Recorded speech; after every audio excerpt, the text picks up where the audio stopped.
Ligament injury സംഭവിച്ചിട്ട് അതിന് surgery ചെയ്തിട്ട് അതിനുശേഷം എക്സസൈസ് ഒക്കെ ചെയ്ത് തുടങ്ങുന്ന സമയത്ത് കുറച്ചങ്ങോട്ട് മാറി ആ ഇമ്മീഡിയറ്റ് ആയിട്ടുള്ള ആ ഒരു ഫേസിന്റെ ബുദ്ധിമുട്ടൊക്കെ കഴിഞ്ഞതിന് ശേഷം കുറച്ച് മാറി അത്യാവശ്യം ഡെയിലി ലൈഫിലുള്ള ആക്ടിവിറ്റീസ് ഒക്കെ ചെയ്യാൻ തുടങ്ങുന്ന ആളുകൾക്ക് ഒരു കോൺഫിഡൻസ് വരും.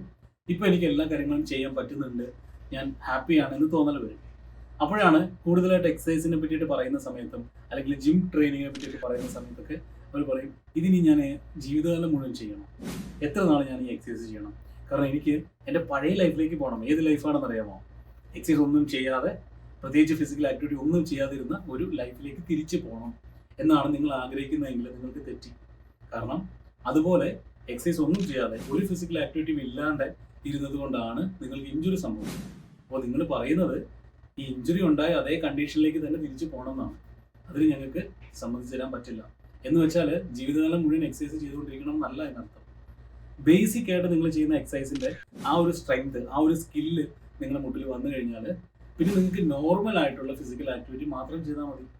അല്ലാണ്ട് ഈ പ്രോട്ടോകോളിൽ പറയുന്ന പോലെ ടാർഗറ്റ് ഓറിയന്റഡ് ആയിട്ട് വലിയൊരു എക്സസൈസ് ഒന്നും കണ്ടിന്യൂസ് ആയിട്ട് ചെയ്യേണ്ട. അങ്ങനെ ചെയ്യേണ്ട ആളുകളുണ്ട്. ആരാണെന്ന് വെച്ച് കഴിഞ്ഞാൽ സ്പോർട്സ് ഓറിയന്റഡ് ആയിട്ട് ഫുട്ബോൾ പോലുള്ള ഗെയിംസ് ഒക്കെ കളിക്കാനായിട്ട് സ്പോർട്സ് റീഹാബിൽ ജോയിൻ ചെയ്ത് സ്പോർട്സ് ട്രെയിനിങ് ഒക്കെ എടുക്കുന്ന ആളുകൾക്ക് ഒരു പക്ഷേ ഇങ്ങനെയുള്ള എക്സസൈസസ് കണ്ടിന്യൂ ചെയ്യേണ്ടി വരാം.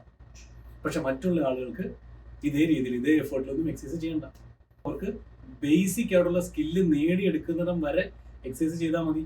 അതിനുശേഷം ഫിസിക്കൽ ആക്ടിവിറ്റി, സാധാരണ രീതിയിൽ വാക്കിങ്ങിന് പോവുക, സ്റ്റെപ്സ് ഒക്കെ ഒന്ന് കയറി ഇറങ്ങുക, ഇങ്ങനത്തെ കാര്യങ്ങളൊക്കെ വരുന്ന ജോലികളാണ് നിങ്ങൾ ചെയ്യുന്നതെങ്കിൽ അത് മതിയാവും. ഇനി ഇതിനും പറ്റാത്ത ആളുകളാണെങ്കിൽ അവർക്ക് ചിലപ്പോൾ 1-2 എക്സസൈസ് ഒക്കെ ചെയ്യേണ്ടി വരാം. ക്വാഡ്രിസെപ്സിനും ഹാംസ്ട്രിങ്സിനുള്ള ജനറൽ സ്ട്രെങ്തനിങ് എക്സസൈസ് ഒക്കെ ചെയ്യേണ്ടി വരും. അത് ബേസിക് ആയിട്ട് സ്കിൽസ് ഡെവലപ്പ് ചെയ്ത് എടുത്തിരിക്കുന്ന ആളുകൾക്ക് മാത്രം. അല്ലാത്ത ആളുകൾക്കോ അവർ ഈ 1-2 മാത്രം എക്സസൈസ് ചെയ്ത് കഴിഞ്ഞാൽ റിക്കവറി വരുമെന്ന് വിചാരിക്കും. പക്ഷെ എക്സസൈസ് ചെയ്യുന്നുണ്ട് സാർ, പക്ഷെ റിക്കവറി ആവുന്നില്ല സാർ. ഇതാണ് കൂടുതലായിട്ടും ഞാൻ കേട്ടിരിക്കുന്ന കമൻസ്. അപ്പോൾ അതുകൊണ്ട് പ്രത്യേകം നിങ്ങൾ ശ്രദ്ധിക്കേണ്ട ഒരു കാര്യം എന്ന് വെച്ച് കഴിഞ്ഞാൽ നിങ്ങൾ എക്സസൈസ് ചെയ്യുമ്പോൾ കറക്റ്റ് ആയിട്ടുള്ള എക്സസൈസ് തന്നെ ചെയ്യുക.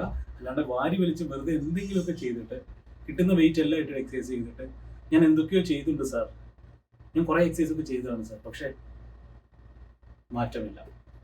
ഇതാണോ നിങ്ങൾ ഉദ്ദേശിക്കുന്ന മാറ്റം?